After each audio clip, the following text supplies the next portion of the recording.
Testing, testing. 1, 2, 3. Can you hear me now? Okay, okay. Well, let me share with you a little bit of my coming to Anniston. I didn't get the introduction that you just gave me when I came to Anniston, Alabama. And I met with the hospital and sat down with the chief of pediatrics there. And I held up my hand. Hello, I'm Angela Martin. No handshake. And he asked me, what makes you think you are needed here? So I said, okay, I have reviewed the demographics, and there's ample room for another pediatrician in this area. And he said, that's a crock of. And I said, oh, okay. But then I stood up and I said, well, I guess this meeting is now over. And I stood up in my homemade suit that the women of God had taught me how to sew. And then I put on my $3 shades that my daddy told me, well, whatever you paid for, you paid too much for them. And he was right. And then I said to him, I'm going home and I am going to pray for you. I guess I realized then that we women are the preachers, the praisers, and the prayers for this entire world. And he said to me, never knew me before. He said to me, don't do that. Please don't do that. I say, no, I am going home and I'm going to pray over this situation. Now, let's not get it twisted. When I said pray for him, I wasn't going home to pray curses on him. Because some of us do that, and that ain't nothing but old-fashioned witchcraft. Okay?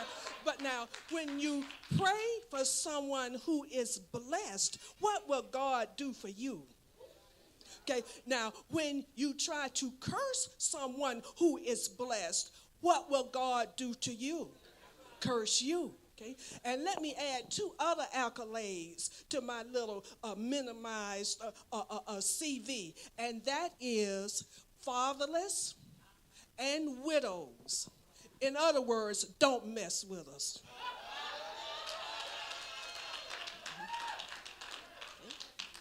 Now, you have with you a folder.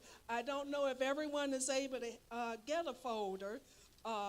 We were told that 150 people registered for this conference, for which we're grateful for, and next year is probably going to be 150,000. Yeah, just keep on living. But I made 75 folders, so share if you like. But get out a pencil, and there's a sheet in your folder that I want you to fill out. There's a test. This is a test while we go with some things. Let's see now, before we get started, where are my glasses? Where are my glasses? Have you seen my glasses? Where? Oh, okay. I'm just testing to see if you all are awake. But we'd like to talk to you today about a topic maybe for those who are 38 years and older, and that is called menopause. Okay? Now, it's not called penis pause, because, you know, that ain't even funny when you think about it, but it is correctly called menopause. And I printed out some of the things you got to look forward to. Now, you may see a picture of some chubby ladies, but don't look at the picture and say, she's accusing all of us of being chubby. That's the way we're going to look. No, that's not what the picture is about. But look at the things these chubby ladies are going through. And I had to cross out a few things since I was in the church house. Do you see that on the 2nd or 3rd page? Okay. Yeah. But let's go a little bit from head to toe, and someone keep me aware of the time. Okay, yeah. Because let's start with the hair. What happens to the hair in menopause? Now, some hairdressers have said that you can have good hair, and in our culture, we consider good hair to be curly hair, blah, blah, blah. You can have good hair, or you can have bad hair, but when you put a perm in your hair, you're going to end up with no hair. Okay, but not all of that is due to perming your hair. It may be what you are going through, and I'm going to show you some other things that you're going to be going through that you have to look forward to. And I know you're thinking to yourself, oh, none of this is going to happen to me. I'm not like that. I don't have any of that. But just keep on living. Okay. And there's something else that seems to be a thread running through this conference that I keep hearing, and that is about hearing the voice of God, recognizing the voice of God. And we have to be sensitive about how we handle this situation for a number of reasons. Let me give you an example. I had a mom come to the office with two boys. As my sister just said, her mom had 4 kids and they were very close together. This mom had 2 boys and they may have been born the same year. They were very close together. So, of course, they both were vying for mom's attention. And you could hear in the waiting room, sit down, be quiet. I'm not going to tell you this in the morning. The kids will say, yes, you are. And then she just kept telling them, shut up and be quiet. So I went to her and I told her that your voice is the closest thing to the voice of God that your children will hear. So if that child goes through life thinking, well, I'll know it's God because he's going to holler at me, then he's going to miss the mark. Because we holler at God, yeah, for some reason it feels good to preach and to pray, but he doesn't holler at us. And we must learn how he communicates with us. You heard the wind. You heard him through the wind. You heard him speak to you. You had dreams. See, Job told us that you will have dreams and he will speak to us through those dreams. We have to find out how he speaks to us because some of us are hearing other voices. Okay? And so we have to pray for those people because mental illness is just like hypertension, just like any other illness, and we must pray for those people who have those illness. And one thing our own Surgeon General from here in Central City, Anderson, Alabama, prophesied about was that there would be an increase in mental illness following COVID. See, we think we're over COVID. Well, I had it. It was mild. It's over.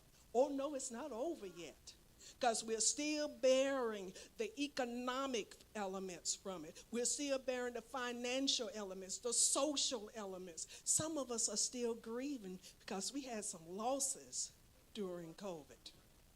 But those are some of the things we have to deal with.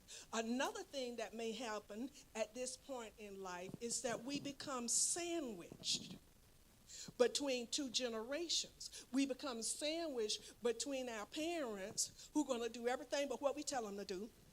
Okay. But let me tell you now, to get their affairs in order, and I'm sure Bishop Thomas, whoever's going to talk to us about finances, is going to tell us we don't do all this stuff by you got to sell your home and all that kind of stuff before you put them in a nursing home. We know there are other ways to handle our parents now. And then on the other side is that teenager or that preteen that's getting hot. And I don't mean hot like that, okay? And you've got to deal with that. And then another thing that concerns me is that our children are on these games all the time. Watch what your children are watching. If you can't play those games with them, then don't you let them play those games by themselves. Why is it? Thank you. Why is it that these games were made in China, but when you look at the children in China, they're in school 6 days a week. They are not playing those games, but yet we are. And it would be so easy for me to ease a virus into those games, a suggestion into those games, and hypnotize you and mesmerize you based on Pavlov's phenomena. Okay, have you ever noticed, have you ever had a dog? Well, I had a dog. Well, she wasn't a dog, she was my fur baby. Okay, Miss Fluffy Girl. Okay, now I feed her every day at 5 o'clock in the evening. Okay, 5 o'clock, 5 o'clock, 5 o'clock, 5 o'clock. Okay, every day at 5 o'clock, she expected to be fed. Okay, now watch what I'm going to do. 5 o'clock, 5 o'clock, 5 o'clock, 5 o'clock. Okay. She still expects to be fed because I've already hypnotized her.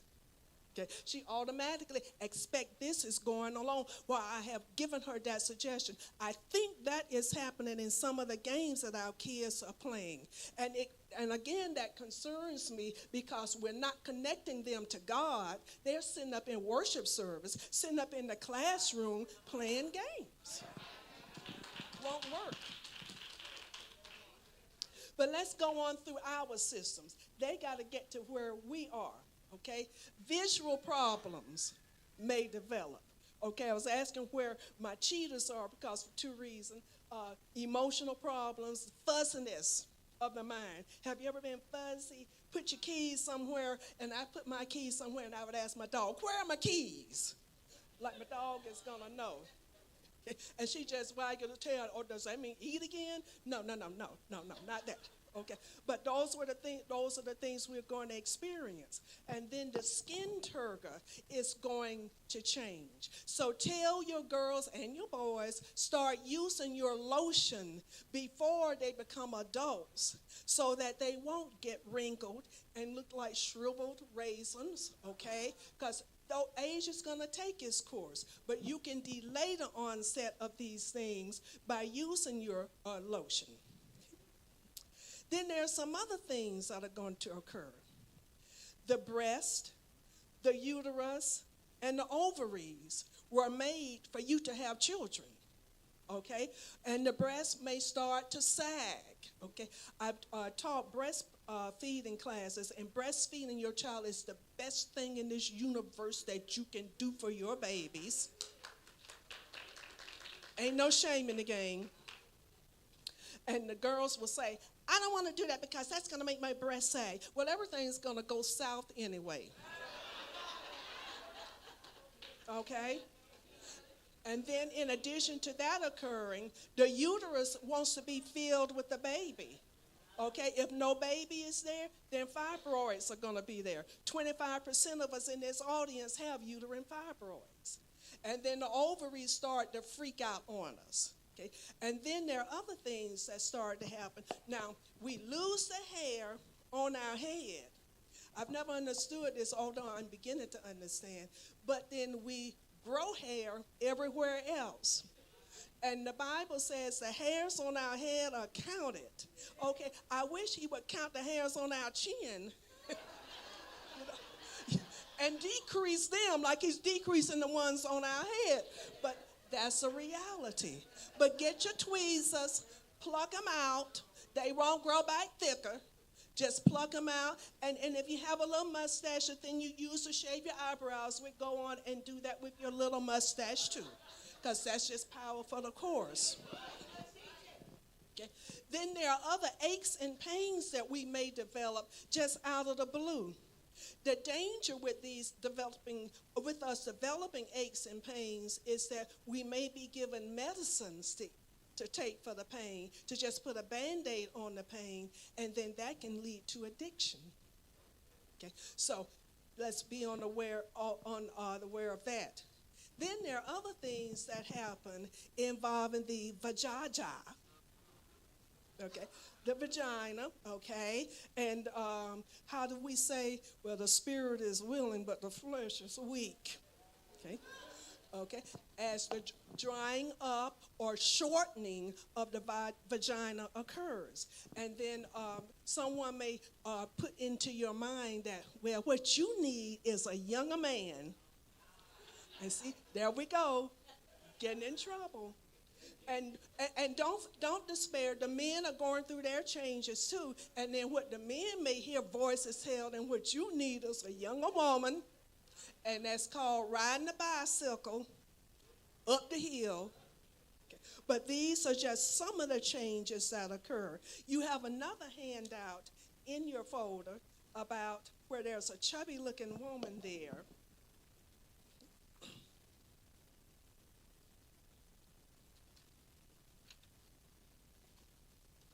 And I entitled it that I used to be able to eat anything, okay? And actually, you were never able to eat anything, just anything. You simply chose to eat just anything. And now it is catching up with you. And then there is the loss of energy.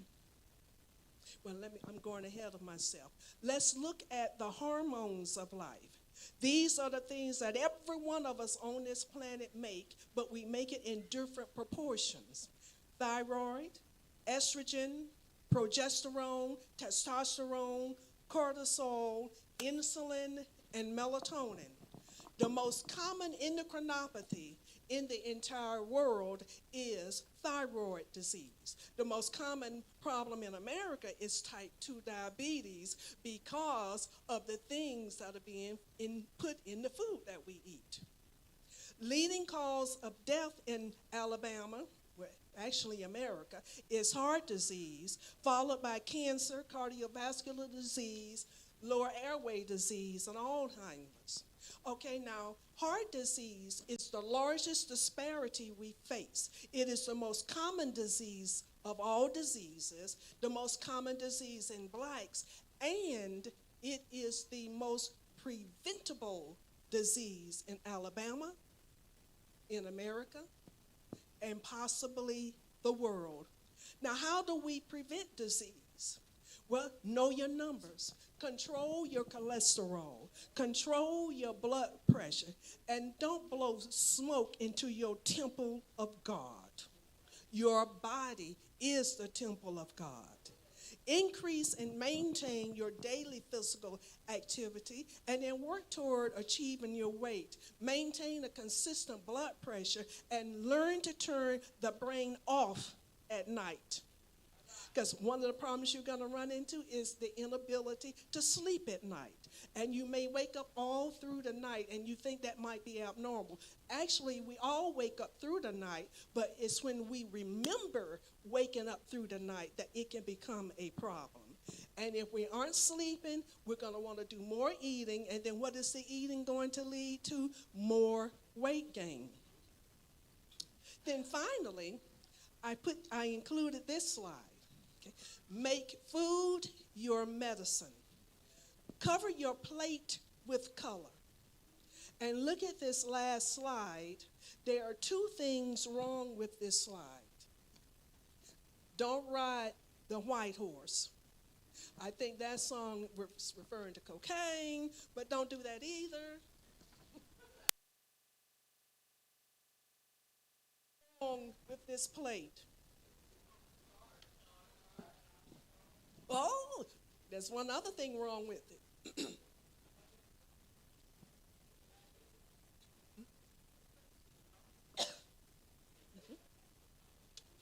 What someone said it.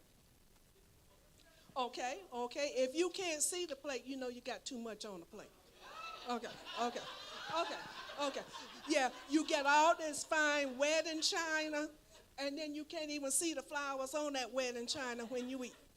Okay? But then there are some things that shouldn't be on the plate. What are those things? Okay. Bread, corn, okay?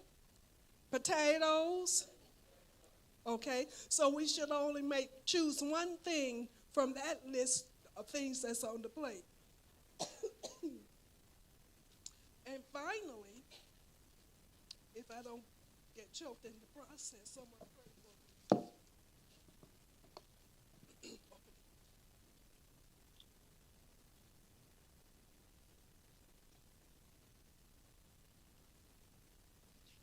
Dry mouth is also one of the things that we can experience as we go through menopause.